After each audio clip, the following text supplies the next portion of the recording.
Hello, family and friends of First Presbyterian. This week, I'm excited to be preaching on my favorite story of the Bible. You probably know it as the parable of the prodigal son that is told to us in Luke chapter 15. There are other names that I've heard for this story. Some call it the parable of the waiting father or the parable of the prodigal father, because the word prodigal can also mean extravagant, meaning that this is the story of a parent who is extravagant in grace and love. And if you read the parable, you might come up with some other titles. You could call it the parable of the angry and reluctant brother. Whatever you call it, this is a great, great story. In fact, if somebody forced me to choose just one story from the Bible to sum up the gospel, I think this might be my story. I think it's a powerful story because it's a family story, and who can't relate to families that are complicated? But it's not just that kind of family like we all have portrayed in the gospel. It's also a story about the family of God and all of our complications. It's a story as old as time of sin and grace and repentance and joy. Lots of joy. Did you notice that? It's a story of a younger brother representing sinners who makes all the wrong choices that leave him desperate and hungry and alone.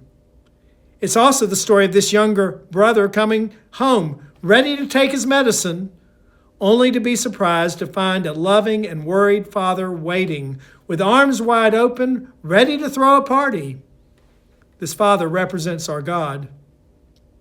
And of course, sadly, it's the story of a resentful and angry older brother who is also loved by God, by the Father, but whose anger and resentment get in the way of him both accepting his father's love and also sharing that love with his brother. He represents the good religious people in the time of Jesus, and frankly, the good and religious people of every time. Outsiders likely see the church as an older brother type. So my question for you this week as we prepare for worship is simple. Which character do you relate to? The younger son, the waiting parent, or that good older brother who does what is expected of him, very dutiful?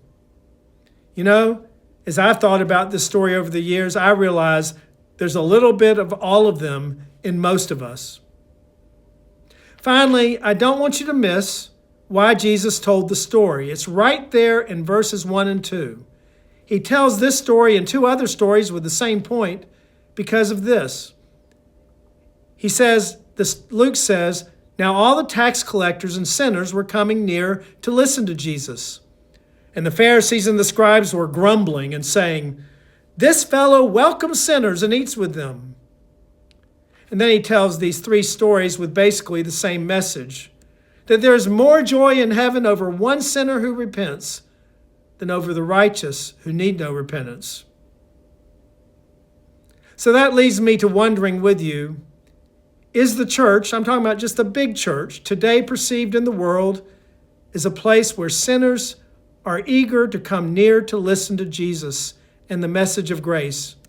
Why or why not?